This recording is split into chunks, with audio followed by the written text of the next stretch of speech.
It was a Saturday afternoon, the kind of day when grocery stores buzzed with families ticking items off their lists, kids begging for candy at the checkout line, and neighbors bumping into each other with quick waves and polite small talk. But beneath the ordinary rhythm of that store, something extraordinary was about to unfold, something that would expose the ugliness of prejudice and the power of truth in a single unforgettable moment. At the heart of it all stood a man who only wanted to get his shopping done quietly, blending into the crowd like everyone else. But to one woman, his very presence was an offense. She wasn't just any shopper, she was that neighbor. The self-appointed queen of the HOA, the kind of woman who lived for power trips and petty rules, who had spent months tormenting him back in their neighborhood with one complaint after another. The color of his curtains, the length of his grass, even the laughter of his nieces when they visited. Behind closed doors, people called her a Karen, but to his face, she wore a thin mask of forced politeness, barely concealing her dislike of the fact that a successful black family now lived in what she considered her community. And here, in the grocery store, far from HOA bylaws and board meetings, she saw her chance to humiliate him on a larger stage. Her eyes locked on him as he waited patiently in line, groceries neatly placed on the conveyor belt, and with a smirk curling at the edge of her lips, she raised her voice, just loud enough for others to hear. "Excuse me," she snapped. "You can't just cut in line. Some of us follow the rules." Heads turned, whispers rose, and suddenly the ordinary hum of the store shifted into an uncomfortable silence. The man didn't move, didn't argue his calmness, only seemed to fuel her anger. She pressed on, her words sharpening with every breath, questioning if he could even afford what he was buying, hinting at people like him always trying to get away with something. Each phrase dripping with venom, disguised as righteousness. The shoppers around them exchanged uneasy glances. Some wanted to intervene, others froze, too stunned by her brazenness to speak. But Karen wasn't finished. With every word, she grew bolder, louder, feeding off the attention, threatening to call the police if the store didn't do something about this disturbance.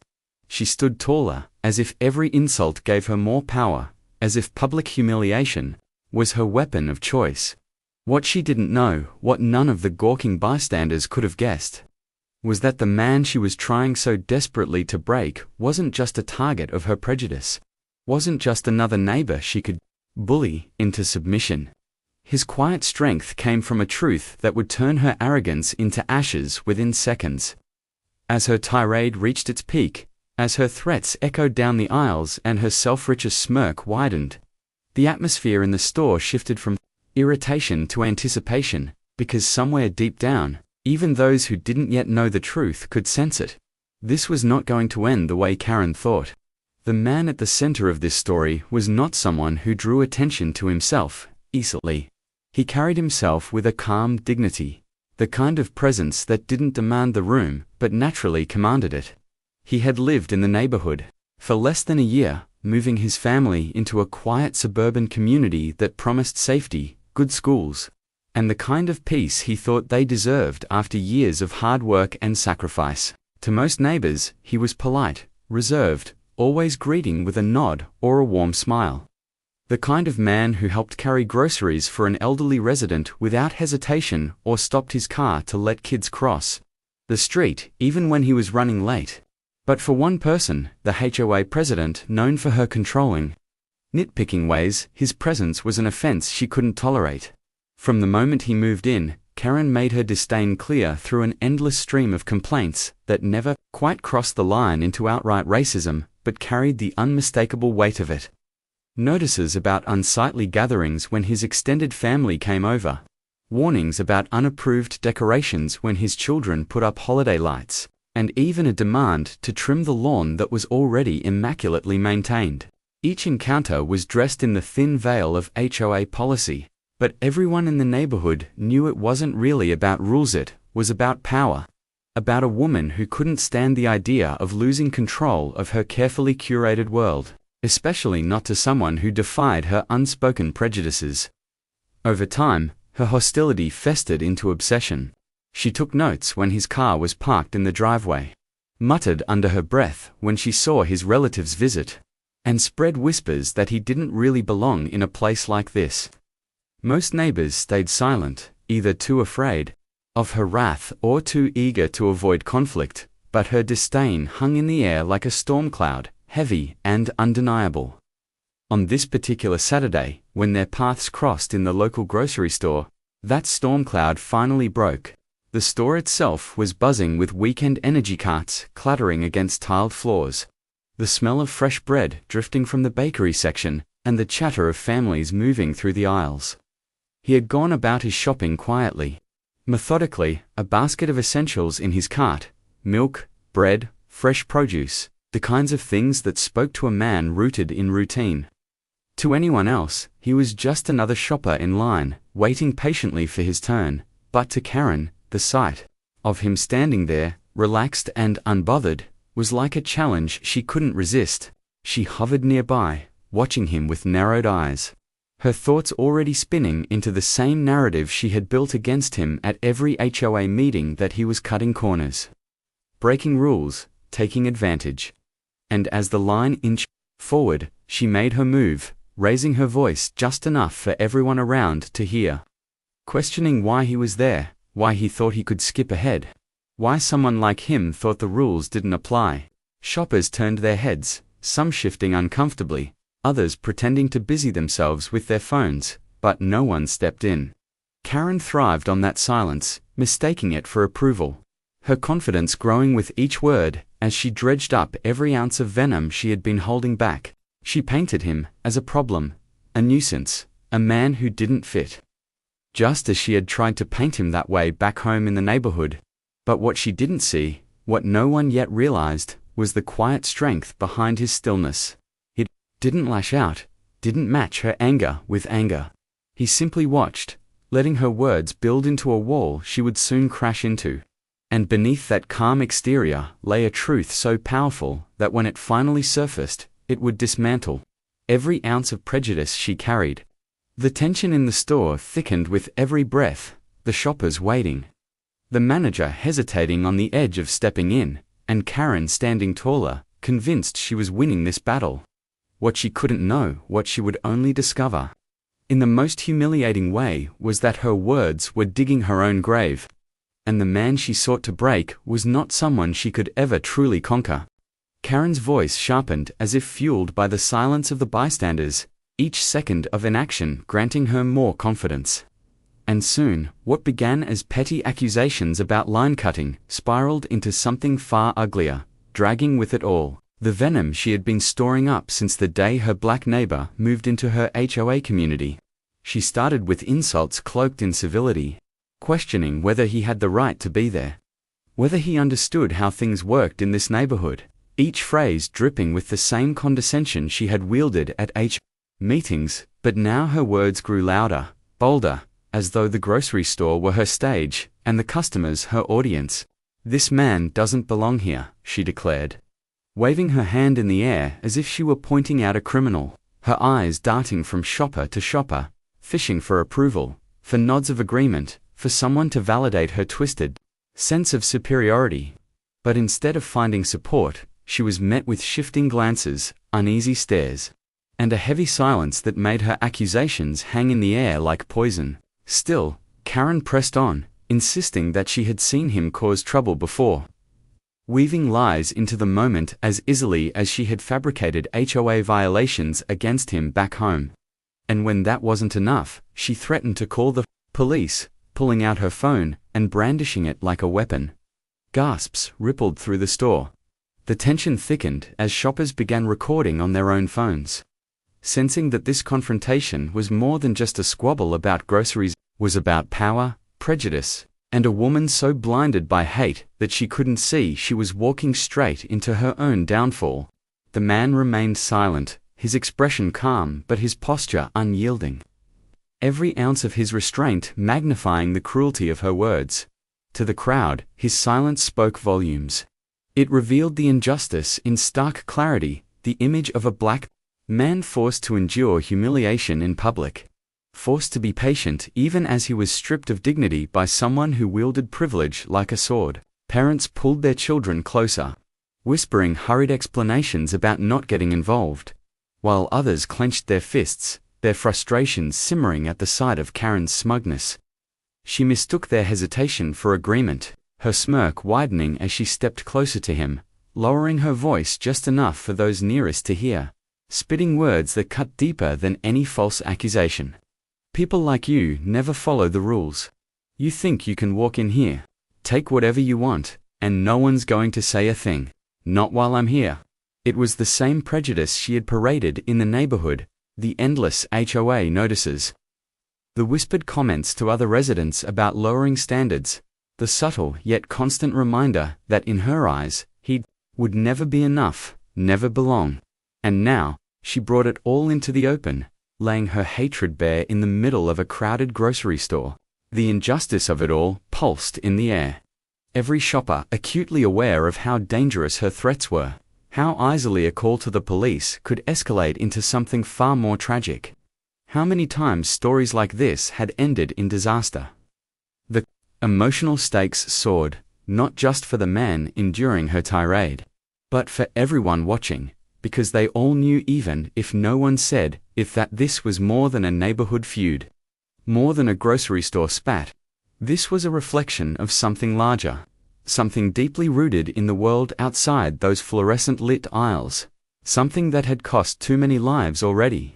And yet, through it all, the man stood tall, his silence a quiet defiance, his calm an unspoken promise that he would not be broken, not by her words, not by her hate, and not by the crowd's hesitation. Karen's rant built higher and higher, like a storm whipping itself into a frenzy, each insult, each threat tightening the coil of tension until it was clear to everyone that something had to give, that this could not end the way she imagined. The grocery store seemed to hold its breath as Karen's rant reached its fever pitch, her voice echoing through the aisles like a siren no one could escape. And in that tense, suffocating silence, the man she targeted finally moved. Slowly, deliberately, he placed the last item from his cart onto the conveyor belt. His composure so steady it felt like a direct challenge to the chaos she was trying to unleash. He turned toward her, his eyes calm but unflinching, and with a voice that carried the weight of quiet authority, he finally spoke. "Are you done?" The words were simple, almost gentle, but they cut through her tirade like a blade, sending a ripple through the crowd. Karen faltered, blinking at the sudden reversal, but quickly tried to recover, waving her phone wildly as she snapped. "I'm calling the police right now. You don't belong here, and you're going to learn. You can't break the rules and get away with it." Murmurs spread among the shoppers, the tension swelling even higher, until the man reached calmly into his jacket pocket. For a split second, the crowd stiffened, fearful of what might come next. But what he pulled out was not a weapon, not a threat. It was a leather badge holder, the unmistakable emblem of law enforcement gleaming under the harsh fluorescent lights. Gasps swept through the store as he flipped it open. The golden shield reflecting authority, legitimacy, and a power Karen could never claim. "Commander," he said evenly, introducing himself with a kind of quiet certainty that carried more force than her shrieking ever could. "Police commander of this district. And if you want to make that call, I'll gladly take the report myself." The effect was immediate, like a thunderclap splitting the storm she had whipped up. Karen's face drained of color, her mouth opening and closing soundlessly, as if words had betrayed her. The same woman who moments earlier had stood tall and smug, basking in her imagined superiority, now shrank before him, her authority crumbling to dust in the span of a heartbeat. The crowd erupted in whispers, phones lifted higher to capture every second of her humiliation. And for once, the power she had wielded so carelessly was stripped from her hands. You tricked me," she stammered, her voice trembling, the bravado gone, replaced by panic. But the truth was clear. There had been no trick. Her downfall was of her own making, built brick by brick with every racist accusation, every HOA notice, every venomous word she had thrown at him both in their neighborhood and now here in public. The commander's calm expression never wavered. As he spoke again, his voice firm but measured, carrying the authority of someone who had faced true crises, someone who knew real power didn't need to be shouted. You've harassed me in my home. You've harassed me here. And you thought the uniform you imagined around me was weakness. But today, you've shown everyone exactly who you are." The words struck harder than any punishment she could have feared, because they weren't just for her, they were for the crowd. The witnesses who now understood the full scope of what had just played out. Her humiliation was no longer private. It was public, undeniable, and unforgettable. Karen's hands shook, her phone slipping slightly in her grasp, as if even the device rejected being a part of her downfall. Some shoppers chuckled softly, others shook their heads in disgust, and a few clapped quietly. Their relief at seeing justice manifests itself palpable. For the first time, Karen had no weapon, no authority, no HOA rules to hide behind. Stripped of her false superiority, she stood exposed as nothing more than a bully who had been outmatched, not by shouting, not by force, but by the quiet dignity of a man she had underestimated from the start. And in that moment, with her face flushed red and her shoulders collapsing inward, Karen experienced the very thing she had tried so desperately to inflict on him. Humiliation so deep it would haunt her long after she walked out of that store. The store slowly returned to motion, but the air was forever changed. Heavy with the weight of what had just unfolded, and while Karen slinked away in silence, clutching her phone like a lifeline she no longer knew how to use, the man she had tried to humiliate simply turned back to the cashier, paid for his groceries, and left with the same calm dignity he had carried from the start. There were no gloating words, no triumphant smirk. He didn't need them. His quiet strength had spoken louder than any outburst ever could.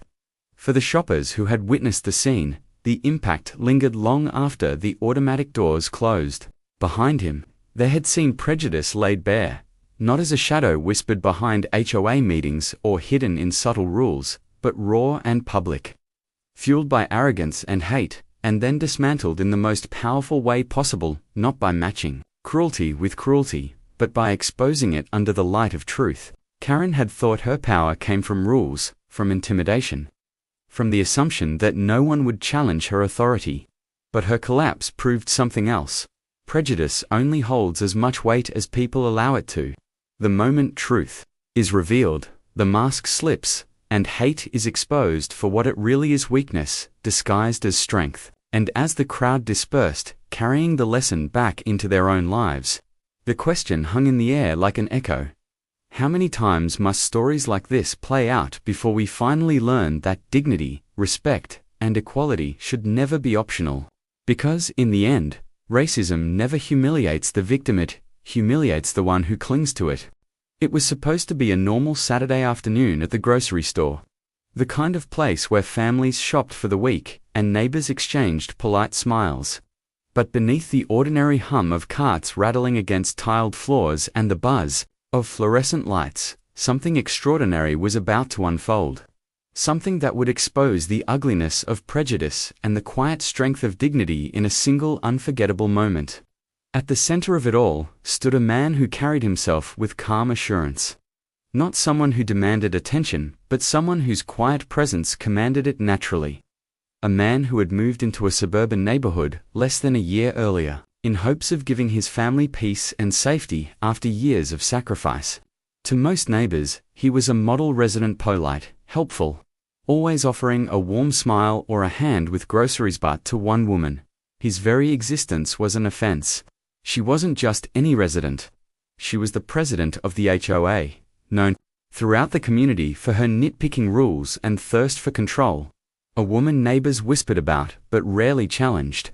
From the day he moved in, she had targeted him with an endless stream of bogus notices, warnings about holiday decorations that were no different from anyone else's, complaints about too many visitors when his family gathered for dinner, even letters about lawn maintenance when his yard was perfectly trimmed. Each notice carried the thin veil of HOA policy, but beneath the surface, everyone recognized the truth. It wasn't about rules, it was about race, about a woman whose prejudice turned her power into a weapon. And while most neighbors stayed silent, whether out of fear or indifference, her hostility festered until it became an obsession. She watched his home with narrowed eyes, muttered under her breath when relatives stopped by, and whispered that he didn't belong in the neighborhood, her disdain hanging over the community like a storm cloud. On this Saturday, when she spotted him in the grocery store checkout line, that storm finally broke. He stood quietly, groceries lined neatly on the conveyor belt. His calm demeanor, a stark contrast to the simmering anger in her eyes.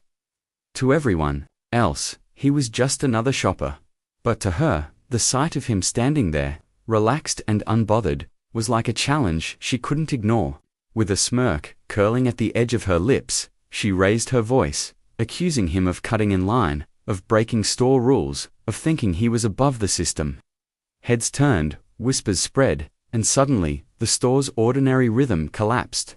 Into uneasy silence, the man remained still, unshaken, his calmness only fueling her fury, and as her voice grew louder, her words shifted from petty accusations to something darker. She began questioning whether he could afford his groceries, hinting at people like him always trying to get away with something, her phrases dripping with venom and arrogance. Parents pulled their children closer, unsure of what to say. Others shifted awkwardly, caught between the desire to intervene and the fear of making themselves targets.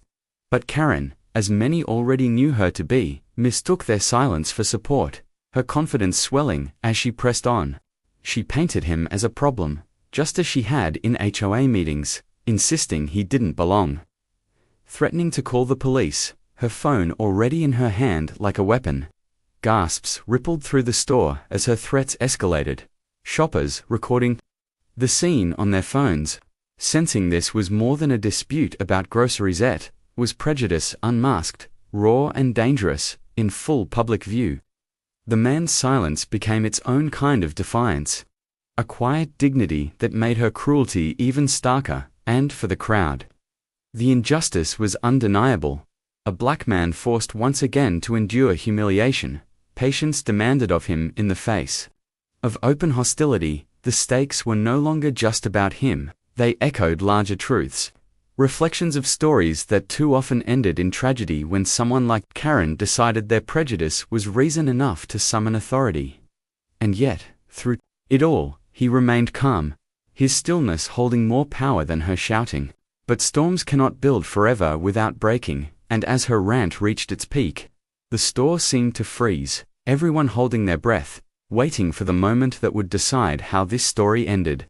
Finally, with deliberate steadiness, he placed the last of his groceries on the belt and turned toward her, his eyes steady, his voice carrying quiet authority as he asked, "Are you done?" The words, though simple, cut through her tirade like a blade, drawing a ripple of shock from the crowd. She faltered, then quickly tried to recover, snapping that she was calling the police, shouting that he didn't belong and would learn a lesson. But, as her voice echoed, the man reached calmly into his jacket, and for a split second, the crowd tensed, bracing for what might come. Until the gleam of a golden badge caught the light, gasps swept the store as he flipped open his credentials. The unmistakable seal of law enforcement, burning away every lie she had built. He was no ordinary shopper, no target for her prejudice, he was the police commander of the very district she threatened to summon. His voice, firm but measured, carried through the silence. "If you'd like to make that call, I'll gladly take the report myself." The effect was immediate, shattering her imagined superiority into shards of panic. Her face drained of color, her mouth opening and closing with no words to fill the void. While the crowd erupted in whispers, phones held high to capture every second of her humiliation.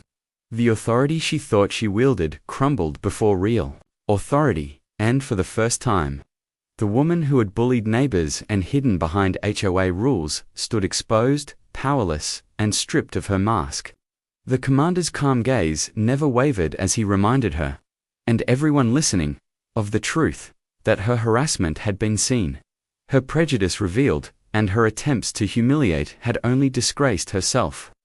Karen's hands shook her, phone slipping slightly, as if even technology recoiled from her actions. While around her, some shoppers chuckled, others shook their heads in disgust, and a few clapped softly, relief washing over them at the sight of justice unfolding. She shrank back, her shoulders collapsing inward, Her smirk gone, replaced by shame so deep it etched itself into her every movement. Meanwhile, the man she had tried to break simply turned back to the cashier, paid for his groceries, and walked out with the same dignity he had carried from the start, leaving her standing in the ruins of her arrogance. The store slowly returned to motion, but the weight of the moment lingered, etched into the memory of every witness who had seen prejudice unmasked and defeated not by shouting, not by anger, but by truth revealed in its purest form. Karen thought. Her strength lay in rules, intimidation, and the silence of those around her, but in the end, she learned the hardest truth. That racism never humiliates the victim, it humiliates the one who clings to it. And as the automatic doors closed behind the man, leaving Karen alone with her shame, the question lingered in the air like an echo no one could ignore. How many more times must stories like this unfold before we finally learn that dignity, respect, and equality are not privileges to be granted, but rights to be honored? Because, until that lesson is embraced, prejudice will always expose itself, and justice, sooner or later, will always